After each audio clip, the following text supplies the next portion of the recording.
الحمد لله نحمده ونستعينه ونستغفره ونعوذ بالله من شرور أنفسنا ومن سيئات أعمالنا من يهد الله فلا مضل له ومن يضلله فلا هادي له ونشهد أن لا إله إلا الله وحده لا شريك له ونشهد أن سيدنا ومولانا محمدا عبده ورسوله الذي أرسله بالحق بشيرا ونذيرا وداعيا إلى الله بإذنه وسراجا منيرا فقد قال الله تعالى في كلامه المجيد والفرقانه الحميد أعوذ بالله من الشيطان الرجيم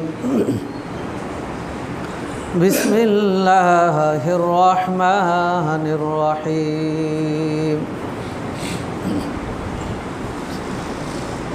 وأمر أهلك بالصلاة واصطبر عليها وأقيموا الصلاة وآتوا الزكاة واعتصموا بحبل الله صدق الله العظيم সমস্ত প্রশংসা মহান আল্লাহ তাআলার জন্য, যিনি আমাদেরকে জুমার সালাত আদায়ের জন্য পৃথিবীর শ্রেষ্ঠতম স্থান মসজিদে আসার সুযোগ দান করেছেন। এই জন্য প্রভুর দরবারে শুকরিয়া আদায় করি, আলহামদুলিল্লাহ। দরুদ ও সালাম বর্ষিত হোক বিশ্বনবী মুহাম্মদ রাসূলুল্লাহ সাল্লাল্লাহু আলাইহি ওয়াসাল্লামের প্রতি। আজকের জুমার মসজিদে উপস্থিত সর্বস্তরের সুধীমণ্ডলী,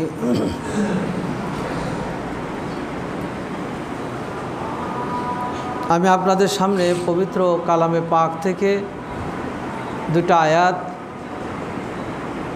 পাঠ করেছি। আয়াতকে সামনে রেখে ইসলামের গুরুত্বপূর্ণ একটি ইবাদত, রাইসুল ইবাদত বলা হয় সালাত, এর উপরে দু চারটি কথা আলোচনা করব। আমা তৌফিক ইল্লা বিল্লাহ। আল্লাহ তাআলা যেগুলো ইবাদত ফরজ করেছেন, সকল ইবাদতের সমস্ত ইবাদতের প্রধান হলো সালাত। এই সালাতের ব্যাপারে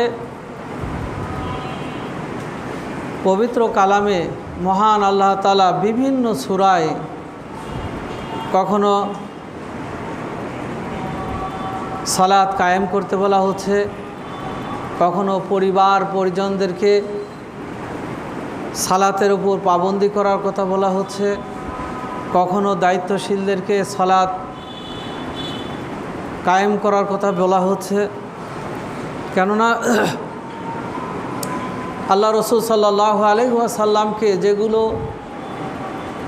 বিধান আল্লাহ তাআলা পালনের জন্য গুরুত্ব দিয়েছেন, তার মধ্যে সালাত অন্যতম।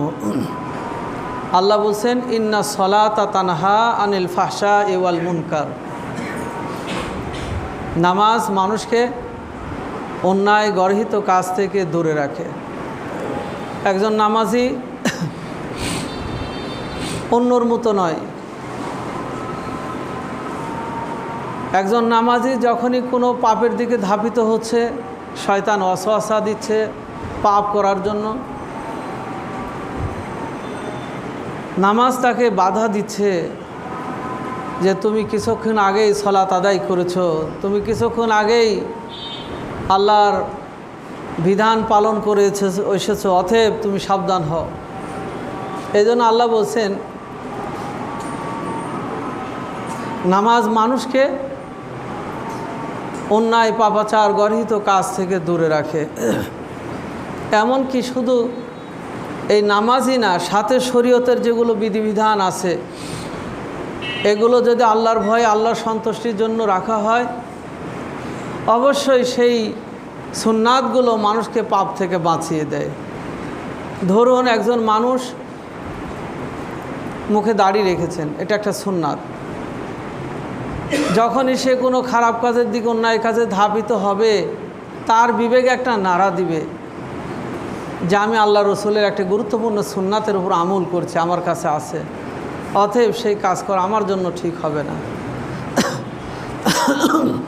একজন মানুষ ওইরকম একটা ভালো কাজ করেছে বা করেন, তাকে সেই ভালো কাজটা অন্যায় থেকে, পাপ থেকে দূরে রাখবে। তাই রাসূল সাল্লাল্লাহু আলাইহি ওয়াসাল্লামের আদেশ আমাদের সকলকে শরীয়তের প্রত্যেকটা বিধান পালন করতে হবে।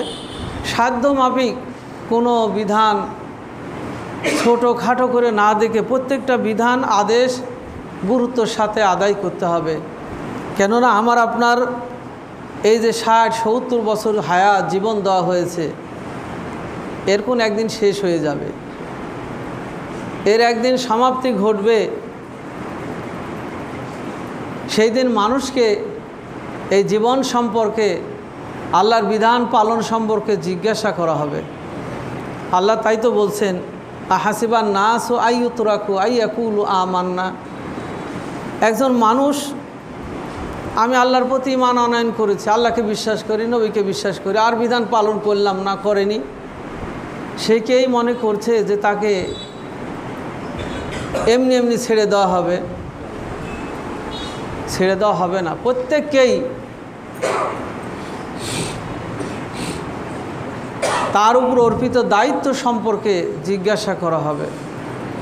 তাই আমাদের জীবন থেকে অনেকের অনেক সময় চলে গেছে, সামনের জীবনটা ভালো মানুষের গুণগুলো অর্জন করি, আল্লাহর বিধানগুলো পালন করি, আল্লাহর পথে রসুলের জীবন, রসুলের পথে জীবন আমরা গড়ি, এহকালীন শান্তি, পরকালীন মুক্তি হবে। আল্লাহ রাব্বুল আলামিন এই বিধানকে অর্থাৎ সালাতকে এত গুরুত্ব দিয়েছেন, তার কয়েকটি কারণ। এবং শরীয়তের অন্যান্য বিধানগুলো, সেটা হজ বলেন, জাকাত বলেন, সওম বলেন, এত অল্প বয়স থেকে ফরজ করা হয় নাই। হজের জন্য একটা নির্দিষ্ট সময় অথবা মালের মালিক হলে, জাকাতেরও সম্পদের মালিক হলে, রোজার একটা নির্দিষ্ট সময় আসলে। কিন্তু সালাতের ব্যাপারে আল্লাহ বলছেন, যখনই 7 বছর বয়স হবে, মুরু আওলাদাকুম বিস সালাত অহুম সাবা আবনি সিনিন। যখনই 7 বছর বয়স হবে, আমার আপনার বাচ্চাদেরকে নামাজে পাবন্দি করতে হবে, নামাজে নিয়ে আসতে হবে। আমরা অনেকে মনে করি ছোট বাচ্চা মসজিদে আসবে, ঝামেলা করবে। না, এটা ঝামেলা নয়। ওই বাচ্চাটাকে শিক্ষা দিতে হবে কিভাবে নামাজে কাতারবন্দি করতে হয়, কিভাবে রুকু সেজদা করতে হয়, সে শিখবে। এই 7 থেকে 10 বছর বয়স পর্যন্ত তাদেরকে শিথিল করা হয়েছে যে এর মধ্যে ওই বাচ্চাটা যদি কোনোভাবে কোনো ওয়াক্ত নামাজ ছেড়ে দেয়, আল্লাহ ক্ষমা করে দিবেন হয়তো। কিন্তু 10 বছর যখন বয়স হবে, ওই বাচ্চাকে আল্লাহ রসুল বলছেন যে তোমরা তাকে নামাজের ব্যাপারে, নামাজ পড়ানোর ব্যাপারে যদি তার উপর প্রহার করতে হয়, তাও করতে হবে, নামাজে নিয়ে আসতে হবে, বাধ্যতামূলক। তাহলে আমরা আমাদের বয়স 7 পার করেছি, আমাদের যাদের ছেলেমেয়ে আছে, নাতিপুতি আছে, এখন থেকে বাচ্চাগুলোকে কিভাবে নামাজি বানানো যায়, কিভাবে মসজিদমুখী করা যায়, এই বিষয়গুলো আমাদের চিন্তা করতে হবে। রাসূল সাল্লাল্লাহু আলাইহি ওয়াসাল্লাম বলেছেন, তোমাদের মসজিদগুলো যদি তোমাদের ছোটদের আনাগোনা না দেখো, তোমাদের মসজিদগুলোতে ছোটদের আসা যাওয়া যদি তোমরা না দেখো, তাহলে জেনে রাখো তোমাদের ভবিষ্যৎ অন্ধকার। আমি যদি আমার ছেলেকে নামাজি বানিয়ে না যাই, তাকে যদি আমি আদর্শ করে গড়ে যেতে না পারি, ও আমার জন্য কি করবে? আমার জীবদ্দশায় সালাত আদায় করছে না, আমার জীবদ্দশায় মহান আল্লাহ তাআলা বিধিবিধান পালন করছেন না, বাবা মায়ের সম্মান করছেন না, প্রতিবেশী বড়দের সম্মান করছেন না। আমি মারা গেলে তো আমার ওই সন্তান আশা করা যায় না অটোমেটিক ভালো হয়ে যাবে। হ্যাঁ, হতে পারে, মহান আল্লাহ তাআলা তার প্রতি খাস রহমত বর্ষণ করলে, তার প্রতি দয়া বর্ষণ করলে হয়তো হয়ে যাবে। কিন্তু আমি কি করে গেলাম, বাচ্চাকে গড়লাম কিভাবে?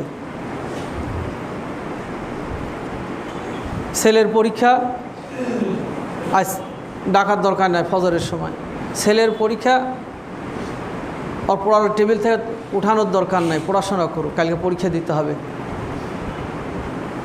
এই বলে আমরা আমাদের ছেলেদেরকে অনেক সময় পিছনের দিকে নিয়ে যাই। আল্লাহ ইচ্ছা করলে আপনি আল্লাহর জন্য 10 মিনিট সময় ব্যয় করলেন, ওই 10 মিনিটের মধ্যে এত বরকত দিবে তার পড়া মুখস্থতে বা কোনো কাজে, হয়তো মানুষ সেটা কল্পনাই করতে পারবে না।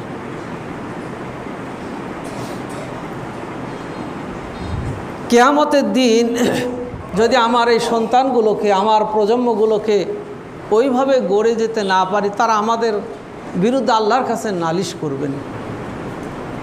হে আল্লাহ, উনি আমার বাবা ছিলেন, উনি আমার মা ছিলেন, উনি আমার দাদা ছিলেন, উনি আমার অভিভাবক ছিলেন,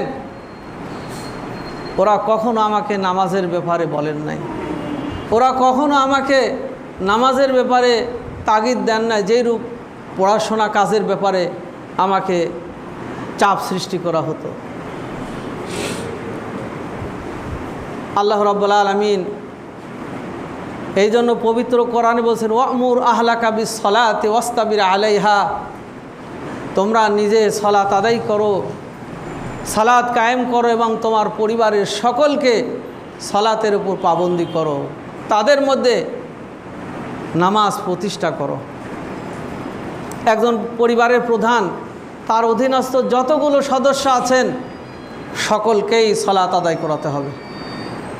অসুখ হলে আপনি গুরুত্বর সাথে যেমন নিয়ে যাচ্ছেন, মেডিকেলে জ্বর হয়েছে, কোনো শরীরে ক্ষত হয়েছে, কষ্ট পাচ্ছে, আপনার চোখের সামনে এই কষ্ট দূর হয়, যেন রোগ থেকে মুক্তি পায়, যেন আরোগ্য লাভ করে, যেন এই জন্য আপনি তার সুস্থতার জন্য ডাক্তারের কাছে নিয়ে যাচ্ছেন। কত কি করছেন, আপনার ওই আদরের ছেলে, ওই আদরের মেয়ে, ওই পরিবার আপনার চোখের সামনে যখন আগুনে পুড়বে, আপনি কিভাবে সহ্য করবেন? আপনার ওই সদস্যকে, আপনার ওই ছেলে মেয়েকে যখন সাপ বিচ্ছু দংশন করবে, বিকট চিৎকার করবে, আপনি কিভাবে সহ্য করবেন?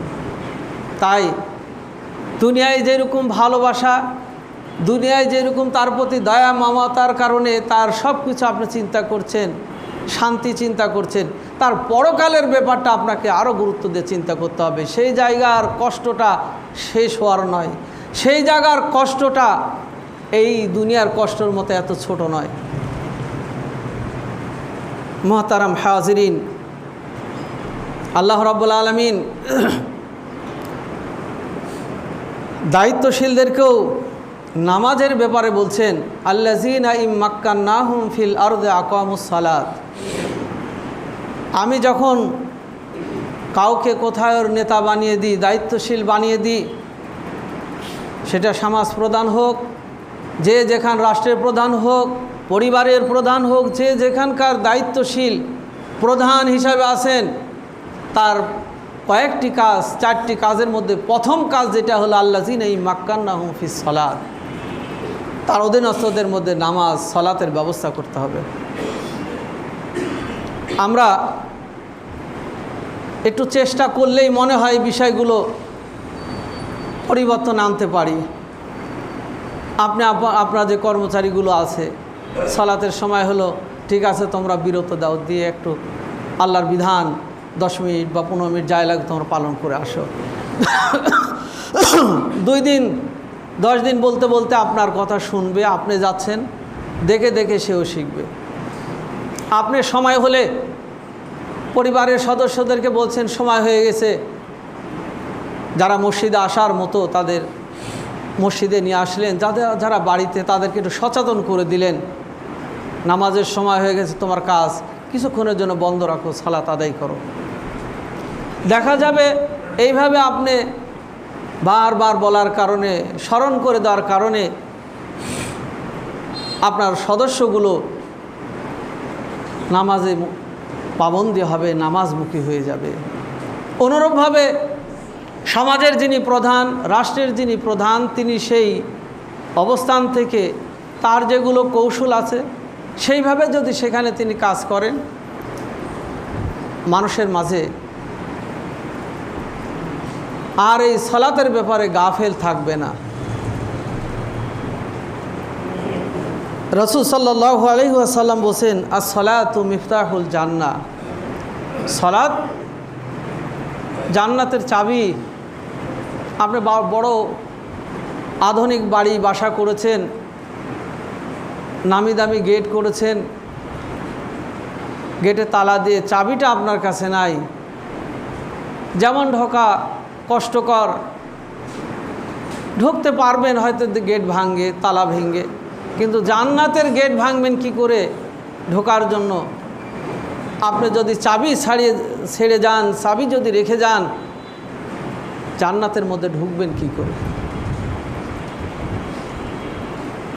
জান্নাতের চাবি বলা হয়েছে সালাত। তাই আমাদের উচিত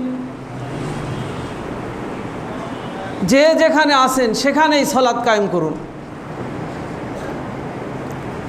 কৃষক আজান শুনেছেন, সময় পাচ্ছেন না, মসজিদে আসার সময় নেই, তিনি ওখানে গামছা পেড়ে হোক আর খালি মাটির উপরে হোক, ঘাসের উপরে হোক, সালাত আদায় করছেন। যিনি ব্যবসা প্রতিষ্ঠানে আছেন, মসজিদে আসা যদি অসম্ভব হয়ে যায়, তিনি ওখানেই জায়নামাজ পেড়ে সালাত আদায় করছেন। যিনি অফিসে আছেন, মসজিদে আসা গেলে চলে আসতে হবে, না গেলে সেখানেই সালাত কায়েম করছেন। মন জুড়ে যাবে, প্রাণ জুড়ে যাবে, সমাজের পরিবর্তন আসবে।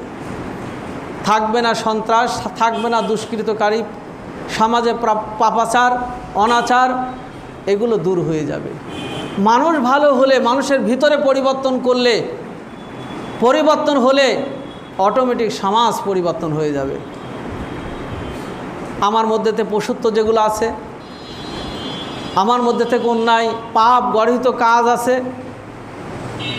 যদি দূর করে দিতে পারি, সরিয়ে দিতে পারি নিজের জীবন থেকে, আমার দ্বারা কারো ক্ষতি হবে না, আমার দ্বারা কারো মান মর্যাদার হানি হবে না, আমার দ্বারা কারো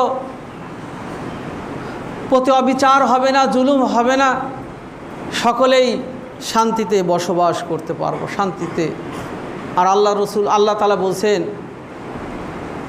ওয়ালাউ আন্না আহলাল কুরা আমানু ওয়াত্তাকাউ লাফাতাহনা আলাইহিম বারাকাতিম মিনাস সামাওয়াতি ওয়াল আরদি। যখন এমন একটি সমাজ প্রতিষ্ঠা হবে, সকলের মাঝে আল্লাহর ভয়, সকলের মাঝে আল্লাহর বিধান পালনের ব্যাপারে সচেতন, আল্লাহ বলছেন এমন জনপদে আল্লাহ তাআলা আসমান এবং জমিনের বরকতের দ্বার খুলে দিবেন, দরজা খুলে দিবেন। মানুষ কল্পনাই করতে পারবে না যে এত বরকত কিভাবে আসছে। মানুষ শান্তি আর শান্তি, আরাম আর আরাম তারা পাবে। পরকাল তাদের জন্য ভালো হবে, উজ্জ্বল হবে, জান্নাতের মেহমান হবে। আমার আপনার জীবনের সবচেয়ে বড় নিয়ামত, বড় উপার্জন হলো শান্তি। আপনি অনেক উপার্জন করছেন, বাড়িতে এসে আপনি শান্তিটুকু পেলেন না। আপনি অনেক উপার্জন করছেন, আপনার জীবনে শান্তি নাই। ওই উপার্জন আসলে কতটুকু আরাম দিতে পারে? অথচ আপনি অল্প ইনকাম করছেন, তার মধ্যে স্বাদ আছে, তার মধ্যে বরকত আছে, তার মধ্যে আরাম আছে, আয়াস আছে। আপনি যদি শাক ভাতও খান, তাও আপনার মন ভরে যাবে, জুড়ে যাবে, যাহা কি শান্তিটা পেলাম। তাই আমি একদিন এক বাচ্চাকে পড়াচ্ছিলাম, তার বয়স 6 থেকে 5.5 থেকে 6 এরকম বয়স হবে। তো ওই বাচ্চাটা একদিন টেবিলে মাথা দিয়ে চিন্তা করছে। তা আমি জিজ্ঞাসা করছি, বাবা তোমার কি হয়েছে, পড়াতে আসছি তুমি পড়ছো না কেন বা মাথা উঠাচ্ছ না কেন? তখন মাথাটা উঠিয়ে বলছে যে ওস্তাদজি, আল্লাহ যদি বলতো হে অমক তোমার কি প্রয়োজন, তোমার সবচেয়ে প্রয়োজন যেটা সেই জিনিসটা তুমি আমার কাছে চাও আমি তোমাকে দিয়ে দিব, তাহলে আমি বলতাম হে আল্লাহ তুমি আমার শান্তিটুকু দাও, হে আল্লাহ তুমি আমার মনের শান্তিটুকু দাও।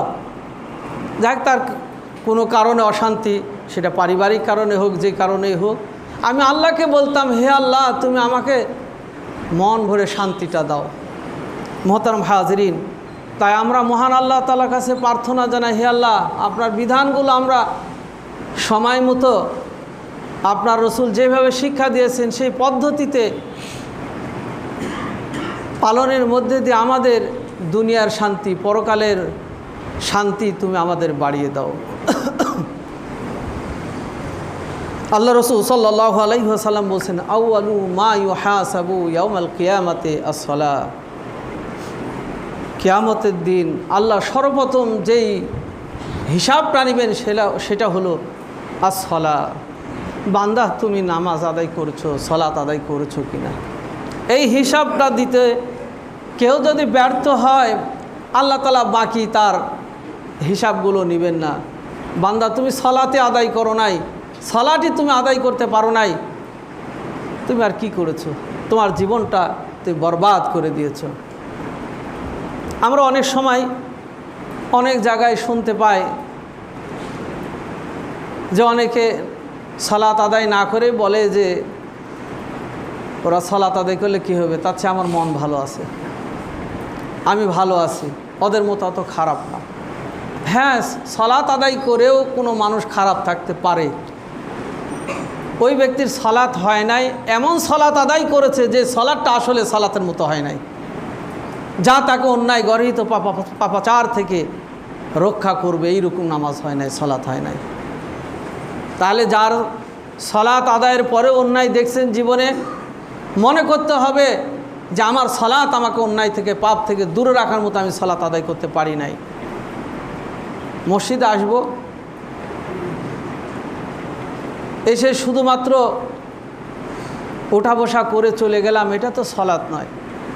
আল্লাহ রসুল কিভাবে পড়েছেন, কোথায় কোন দোয়া পড়েছেন এবং কোন পদ্ধতিতে পড়েছেন সেটাকে অনুসরণ করলেই হবে। আল্লাহ রসুল বলছেন আমার সালাত আদায় করো, আমি যেইভাবে সালাতটা আদায় করেছি তোমরা আমার সালাত আদায় করো, ওই সালাত আমাকে আপনাকে দেবে মুক্তি, ওই সালাত আমার আপনার দেবে শান্তি। বিপদে পড়েছেন সালাত আদায় করেন, অসুস্থ হয়েছেন সালাত আদায় করেন। রসুল সাল্লাল্লাহু আলাইহি ওয়াসাল্লামের কাছে সাহাবীরা এসে হে আল্লাহ রসুল আমার জন্য একটু এই বিপদ দোয়া করুন, হে আল্লাহ রসুল আমি এই সমস্যায় পড়েছি। আল্লাহ রসুল বলছেন যে তোমরা সালাতে দাঁড়িয়ে যাও, সালাতে দাঁড়িয়ে যাও। ইয়া আইয়ুহাল্লাযীনা আমানুস্তাঈনু বিস-সাবরি ওয়াস-সালাহ। আল্লাহ বলছেন তোমরা নামাজে দাঁড়িয়ে ধৈর্যের সাথে আল্লাহর কাছে প্রার্থনা করো, আল্লাহ বিজয় দিয়ে দিবে, আল্লাহ তোমার সেখানে সফলতা দিয়ে দিবে। তাই আমরা মানুষের প্রতি এত আশা না করে ওই মানুষের সৃষ্টিকর্তা আল্লাহর প্রতি আমরা ভরসা করি, আল্লাহর প্রতি আমরা বিশ্বাস করি।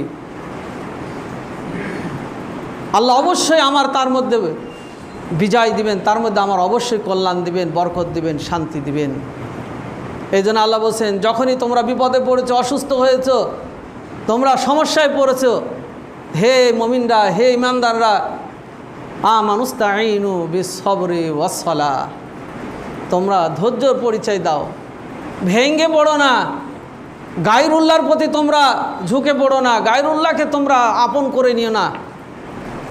যে রব তোমাদের সৃষ্টি করেছেন, যে রব তোমাদের পালনকর্তা, যে রব তোমার সব দূর করতে পারেন, তার উপর ভরসা রেখে তার কাজ সালাতে দাঁড়িয়ে তোমরা প্রার্থনা করো, তোমার অবশ্যই সমস্যা দূর হয়ে যাবে।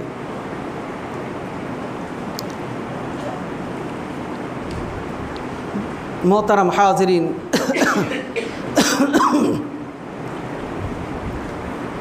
রাসূল সাল্লাল্লাহু আলাইহি ওয়াসাল্লাম কোনো উযর আপত্তি ছাড়া কোনোভাবেই সালাত ত্যাগ করার সুযোগ নাই। আল্লাহ রসুল বলছে অবশ্যই পড়তে হবে। আপনি দাঁড়িয়ে পড়তে পারছেন না, আপনি বসে পড়েন। আপনি বসে বসে সালাত আদায় করতে পারছেন না, আপনি শুয়ে পড়েন। এরপর আপনি সেইভাবেও পারছেন না, ইশারার সাথে আপনি সালাত আদায় করেন, তাও আপনাকে সালাত আদায় করতে হবে। কোনোভাবেই সালাত আমার আপনার জন্য আজকে ব্যস্ত ছিলাম, আজকে মাজার ব্যথা ছিল, আজকে জ্বর হয়েছিল, আজ পড়লাম না, কোনোভাবে আল্লাহ ছাড় দিবেন না। এক ওয়াক্ত সালাত যদি কোনো ব্যক্তি মান তারাকা সালাতা মুতাআম্মিদান, যে ব্যক্তি ইচ্ছাকৃতভাবে কোনো সালাত ত্যাগ করলো, ফাকাদ কাফারা, সেজন্য কুফরি করলো, সেজন্য আল্লাহর বিধানকে অস্বীকার করলো। সৌদি আরবের বড় বড় মুফতিরা ফতোয়া দিয়েছেন, মান তারাকা সালাতা মুতাআম্মিদান ফাকাদ কাফারা। কোনো পরিবারের কোনো বাবার সন্তান যদি সালাত আদায় না করে, অর্থাৎ বেনামাজি থাকে, তাহলে সে বাবার সম্পত্তির হক থেকে বঞ্চিত হবে, অর্থাৎ ওয়ারিশ হবেন না। কেননা কখনো অমুসলিম ব্যক্তি মুসলমানদের সম্পদের হকদার হতে পারেন না। কেননা আল্লাহ তাআলা বলছেন, মান তারাকা সালাতা মুতাআম্মিদান ফাকাদ কাফারা, ইচ্ছাকৃতভাবে সালাত ত্যাগ করলে সেজন্য কুফরি করলো, কাফের হয়ে গেল। অতএব কাফের সন্তান মুসলিম পিতার সম্পত্তির হকদার হতে পারেন না। মোহতারাম হাজিরিন, নামাজের সময় হয়, নামাজের আজান দেন মুয়াজ্জিন, হাইয়া আলাস সালাহ, আসো তোমরা সালাতের দিকে আসো, হাইয়া আলাল ফালাহ, কল্যাণের দিকে আসো, সফলতার দিকে আসো। অথচ আমরা এই গুরুত্ব দিচ্ছি না। কল্যাণের দিকে আহ্বান করা হচ্ছে, মুক্তির দিকে আহ্বান করা হচ্ছে, সালাতের দিকে আহ্বান করা হচ্ছে, কর্ম নিয়ে, ব্যবসা নিয়ে, গল্প নিয়ে আমরা ব্যস্ত থেকে হেলাই খেলায় আমরা সালাত ত্যাগ করছি। নিজে সালাতে আসলেও দেখা যাচ্ছে পরিবারের অন্যদেরকে এ ব্যাপারে তাগিদ দিচ্ছি না, তাহলে আমরা বড় ক্ষতিগ্রস্ত হব। শুধু তাই, ইচ্ছাকৃত এক ওয়াক্ত সালাত আদায় না করলে, সালাত ত্যাগ করলে 80 হোক বা দুজক খাটতে হবে। আমরা এক মুহূর্ত থাকতে পারবো না, হাজার হাজার বছর ইচ্ছাকৃত সালাত ত্যাগ করলে যে কষ্ট, সেটা কিভাবে সহ্য করব।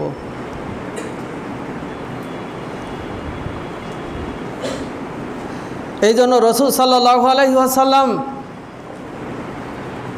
ওই বেনামাজিদের ব্যাপারে শক্ত কথা বলেছেন যে নামাজের আজান হলো, মুয়াজ্জিন ডাকছে হাইয়া আলাস সালাহ, নামাজের দিকে হাইয়া আলাল ফালাহ, তোমরা আসো কল্যাণের দিকে, মুক্তির দিকে আসো, সফলতার দিকে আসো। এরপরও কেউ তার বাড়ির মহব্বত ছেড়ে, কেউ বা দোকানের মহব্বত ছেড়ে, কেউ বা গাল গল্পর মজলিস থেকে উঠে আসে সালাত আদায় করছে না। আল্লাহ রসুল বলছেন, আমার মনে হয় আমি কাউকে শুকনা কাঠের বোঝা নিয়ে ওই জায়গাতে পাঠিয়ে দিই, আর আমি নবী নিজে যে সেখানে আগুন দিয়ে ওইগুলো সব পুড়িয়েছে, ওই লোকটাকে শেষ করে দিই। কত গুরুত্ব দেওয়া হয়েছে, কত তাগিদ দেওয়া হয়েছে সালাতের ব্যাপারে। রসুল বলছেন, আমি এই কাজটা করি না। ওই বাড়িতে কোনো শিশু সন্তান যার উপরে এখনও সালাত ফরজ হয় নাই, অনেক প্রাণী থাকে, ওই বেনামাজির কারণে, ওই ব্যক্তির কারণে অন্যরা ক্ষতিগ্রস্ত হবে বলে আমি রসুল এই কাজটি করি নাই। তাহলে কত গুরুত্ব। একজন সাহাবী, সম্ভবত সাহাবীর নাম উম্মে মাকতুম, তিনি অন্ধ সাহাবী ছিলেন। রাসূল সাল্লাল্লাহু আলাইহি সাল্লামের কাছে এসে বললেন, হে আল্লাহ রসুল, আমি অন্ধ মানুষ, আমার জন্য মসজিদে আসা বড় কষ্টের, তো আমার জন্য আল্লাহ কি শরীয়তের কোনো বিধান রেখেছেন যে আমি বাড়িতে সালাত আদায় করলে আল্লাহ কবুল করবেন, আল্লাহ আমার জন্য রুখসত দিয়েছেন। আল্লাহর রসুলের কাছে তখনও এই বিধানটা আসে নাই। রসুল বলে, ঠিক আছে, তুমি অন্ধ মানুষ, তুমি সালাত আদায় যেখানে সুবিধা হবে করে নিও। সাহাবীটা চলে যাচ্ছেন, আল্লাহর পক্ষ থেকে রসুলকে জানিয়ে দেওয়া হলো, হে রসুল, আপনি ওই লোকটাকে ডাকেন এবং বলেন ওকে আজানের ধ্বনি শুনতে পায়। রসুল সাল্লাল্লাহু আলাইহি ওয়াসাল্লাম ডেকে বললেন, ও হে সাহাবী, তুমি কি আজানের ধ্বনি শুনতে পাও? তো হ্যাঁ, আল্লাহ রসুল শুনতে পায়। রসুল সাল্লাল্লাহু আলাইহি ওয়াসাল্লাম বললেন, তাহলে তুমি আজানের উত্তর দিবে আর মসজিদে এসে জামাতে সালাত আদায় করবে। তাহলে একজন অন্ধ ব্যক্তির জন্য সুযোগ দেন নাই, একজন অসুস্থ ব্যক্তিকেও সুযোগ দেওয়া হয় না যে নামাজ তার জন্য মওকুফ করে দেওয়া হয়েছে। তাহলে যারা সুস্থ আছে, ভালো আছে, তাদের জন্য তো কোনোভাবে সম্ভবই নয়। তাই আমরা সকলেই আমাদের এই ধর্মের সবচেয়ে গুরুত্বপূর্ণ একটি ইবাদত হলো সালাত। আমরা সকলেই চেষ্টা করব মসজিদে এসে, মসজিদে আসতে না পারলেও যার যেখানে কর্মস্থল সেখানে আমরা সালাত আদায় করি। তাহলে এই সালাত আমার আপনার নাজাতের মাধ্যম হবে, মুক্তির, আমার আপনার জন্য পরকালে মুক্তির কারণ হয়ে যাবে। নামাজের ব্যাপারে এত গুরুত্ব কেন দিলেন? এই নামাজের মধ্যে অনেক উপকারিতা রয়েছে। এক নম্বর হলো,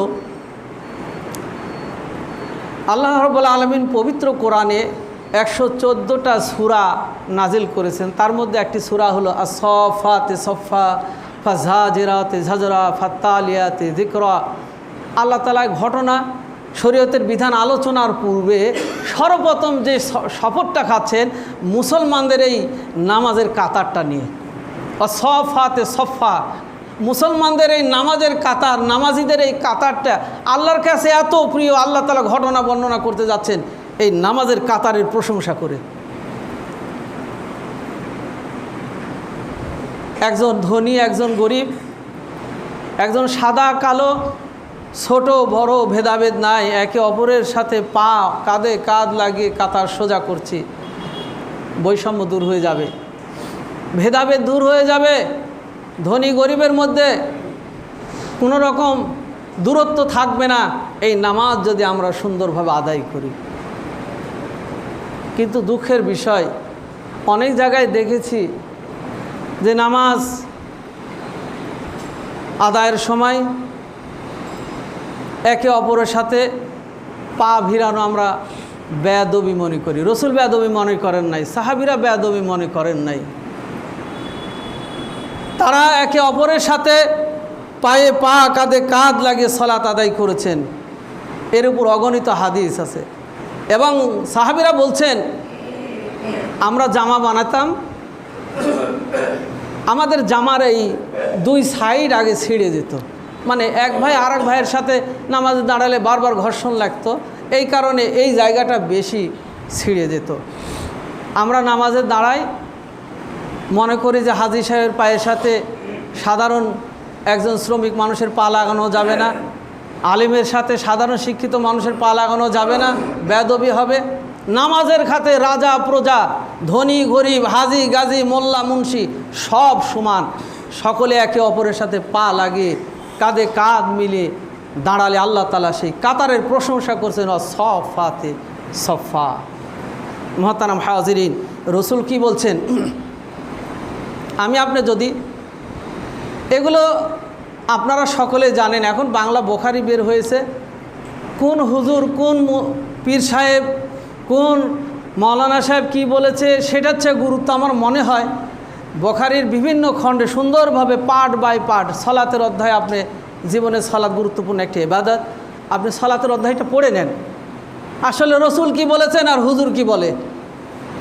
কয়েকদিন আগে বাইতুল মোকাররমের যিনি খতিব নির্বাচিত হয়েছেন, তিনি ফতোয়া দিচ্ছেন যে আল্লাহ রসুলের সাহাবীরা কখনো জোরে আমিন বলেন না, আমিন বলেছেন আস্তে আস্তে বলেছেন। অথচ বোখারির মধ্যে আল্লাহ রসুল বলছেন, সাহাবীরা বলছেন যে যখন গয়রুল মাগদুবি আলাইহিম ওয়ালাদ-দাল্লিন আমিন এই কথাটা উচ্চারণ করতেন, রসুলও বলতেন, সাহাবিরা বলতেন। রসুল বলছেন যার আমিনটা, ফেরেশতারা আমিন বলেন, যার আমিনটা ফেরেশতাদের আমিনের সাথে মিলে যাবে, গুফির আলাহু মা তাকদ্দামা মিন জামবি, তার জীবনের পূর্বের সমস্ত গুনাহ সব মাফ করে দেবে, একটা হাদিস। এবং রসুল সাল্লাল্লাহু আলাইহি সাল্লামের আরও একটা হাদিস, যখন গায়রুল মাগদুবি আলাইহিম ওয়ালাদ-দাল্লিন বলা হতো, এমন জোরে আমিন হতো মসজিদ যেন গুম গুম গুম গুম গুম গুম করে আওয়াজ হচ্ছে। বিজাতিদের কাছে মুসলমানদের সবচেয়ে ঘৃণিত ভয়ের একটি কারণ ছিল সালাতের আমিন। এই আমিনটাকে তারা অধিক ভয় করে। মুসলমানরা যখন সালাতে দাঁড়িয়ে একসাথে আমিন বলে, তারা ভীত সন্ত্রস্ত হয়ে যায়, তারা বড় ভয় পায় যে না হয় এখনই আমাদের উপর আক্রমণ হবে, আমাদের এখনই অ্যাকশান শুরু হবে আমাদের উপরে। রসুলের এতগুলো হাদিস থাকার পরেও আমরা কোন মৌলানা সাহেব বা কোন হুজুর কি বলেছেন সেই বিষয়টা না দেখে আমরা সহিহ হাদিস থেকে জেনে শুনে পড়ে আমরা আমলগুলো যদি করি, তাহলে আমাদের ঈমান বিশ্বাসটা আরও সুদৃঢ় হবে, আমরা সুন্দরভাবে দাঁড়াতে পারবো। একজন দায়িত্বশীল, একজন জাতীয় মসজিদের নিযুক্ত ইমাম সাহেব দায়িত্ব পাওয়ার সাথে সাথে এমন ফতোয়া দিলেন সম্পূর্ণ হাদিসের বিরোধী। মুহতারাম হাজিরিন, শুধু তাই, সালাতিদের, নামাজিদের আল্লাহ রসুল বলছেন জুমার দিনে আপনি আগে আসবেন, আল্লাহ তাআলা আপনার আমুল নামায় ওই বাইতুল্লাহর পাশে উট কুরবানি করলে যে সওয়াব, সেই সওয়াব আপনার আমল নামায় লিখে দেবেন। এরপরে যে আসবে তার গরু, তারপরে ছাগল, তারপরে মুরগি, তারপরে ডিম। ধরুন বাড়ি থেকে এখানে 500 জন মুসল্লি আছেন, 500 জনই নিয়ত করেছেন আজকে আমি মসজিদে আগে যাব, আজকে উট কুরবানির সওয়াব নিব বাইতুল্লাহর। 500 জন নিয়ত করে বের হয়েছেন, আয়সা দেখছেন যে 100 জনে ভরে গেছে। আপনার নিয়ত করার কারণে আল্লাহ তাআলা আপনার আমল নামায় উট কুরবানির সওয়াব দান করবেন। বলুন, এই 500 জনের আমল নামায় দিয়ে দিবেন। আল্লাহ তাআলা বলছেন ইন্নাল্লাহা লা ইয়ানজুরু ইলা সুওয়ারিকুম ওয়া আমওয়ালিকুম ওয়ালাকিন ইয়ানজুরু ইলা কুলুবিকুম ওয়া আমালিকুম। আল্লাহ তোমাদের সৌন্দর্য, সম্পদের দিকে লক্ষ্য করেন না, তোমাদের অন্তরটা কি চাচ্ছে, কি আশা করেছে, কি আল্লাহর জন্য বিশ্বাস করছে, আল্লাহ সেটাই দেখে আপনার প্রতিদান দান করবেন। আমরা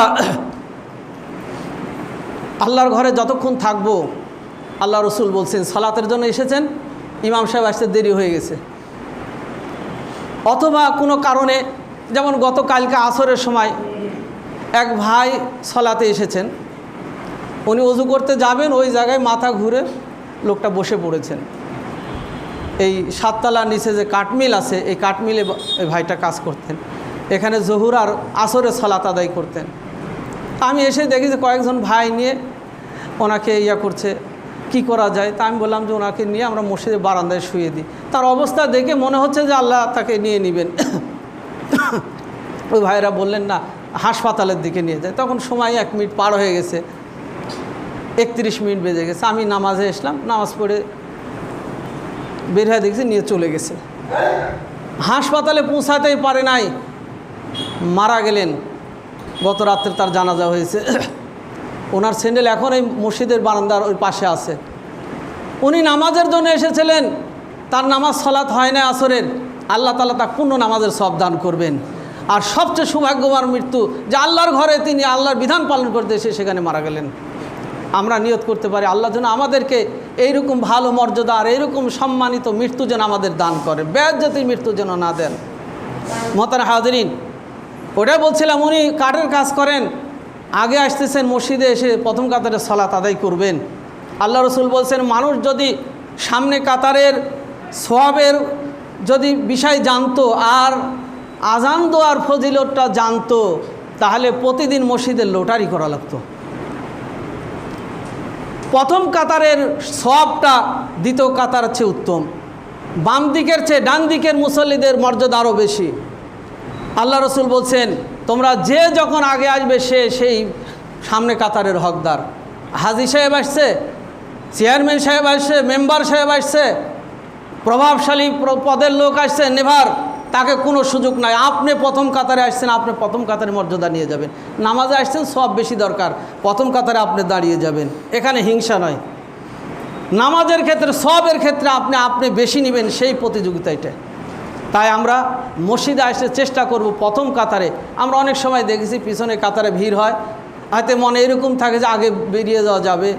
আমরা এটা করব না। আল্লাহর ঘরে আসছে, আমাদের সব কীভাবে বেশি হবে, আমাদের আমলনামা ভারী হবে কীভাবে, সেই বিষয়টা খেয়াল রেখে যেই জায়গায় বসলে, যেই অবস্থানে থাকলে আমাদের ভালো হবে, আমলের পাল্লা ভারী হবে, সেই খেয়াল করব। রসুল বলছেন যদি মানুষ জানতো যে প্রথম কাতারের সওয়াবটা কী, আজানের মর্তবাটা কী, তাহলে প্রতিদিন লটারি করে ব্যক্তিকে নির্বাচিত করা হতো, এই লোকগুলো সামনে কাতারে বসবে, এই লোকটা আজকে লটারিতে উঠেছে, সে আজান দিবে। মোহতারাম হাজিরিন, আসি আমাদের এই ধর্মের সর্বশ্রেষ্ঠ এবং রাইসুল ইবাদাত আস-সালাহ আমরা যেন রসুলের পদ্ধতিতে আদায় করতে পারি, নিজে পড়ব, আমাদের অধীনস্থ আমাদের সন্তানদেরকে নামাজের ব্যাপারে পাবন্দি করব, এবং যারা যেখানেই আমরা আমাদেরকে দায়িত্ব আল্লাহ দিয়েছেন সেই জায়গা থেকে যেন আমরা সালাত কায়েম করে দুনিয়াতেও শান্তি, পরকালেও যেন জান্নাতের মেহমান হতে পারি। মহান আল্লাহ তাআলার কাছে সেই প্রার্থনা মোনাজাত রেখেই খুতবা শেষ করছি। বারাকাল্লাহু লানা ওয়া লাকুম ফিল কুরআনিল আযীম।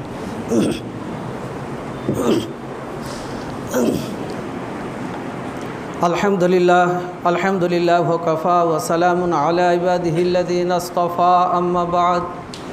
আউযু বিল্লাহি মিনাশ শাইতানির রাজীম। বিসমিল্লাহির রহমানির রহিম। রব্বানা যালামনা আনফুসানা ওয়া ইল্লাম তাগফির লানা ওয়া তারহামনা লানাকুনান্না মিনাল খাসিরিন। রব্বিরহামহুমা কামা রব্বায়ানি সগীরা, রব্বিরহামহুমা কামা রব্বায়ানি সগীরা। আল্লাহুম্মা ইগফির লানা ওয়া লিল মুমিনিনা ওয়াল মুমিনাত ওয়াল মুসলিমিনা ওয়াল মুসলিমাত ওয়াল আহইয়াই মিনহুম ওয়াল আমওয়াত ইন্নাকা সামিউদ দুআ। আল্লাহুম্মা আইদিল ইসলাম ওয়াল মুসলিমিন ওয়াখযুলিল কাফারাতাল মুশরিকিন। আল্লাহুম্মা আনসুর মান নাসারা দীন মুহাম্মাদিন ওয়াজআলনা মিনহুম ওয়াখযুল মান খাযালা দীন মুহাম্মাদিন ওয়া লা তাজআলনা মিনহুম। ইন্নাল্লাহা ইয়া'মুরু বিল আদলি ওয়াল ইহসান ওয়া ইতা'i যিল কুরবা ওয়া ইয়ানহা আনিল ফাহশাই ওয়াল মুনকারি ওয়াল বাগি ইয়া'যুকুম লা'আল্লাকুম তাযাক্কারুন। ওয়া লাযিকরুল্লাহি তাআলা আওলা ওয়া আযzu ওয়া যাল্লু ওয়া তাম্মু ওয়া হাম্মু ওয়া আকবার।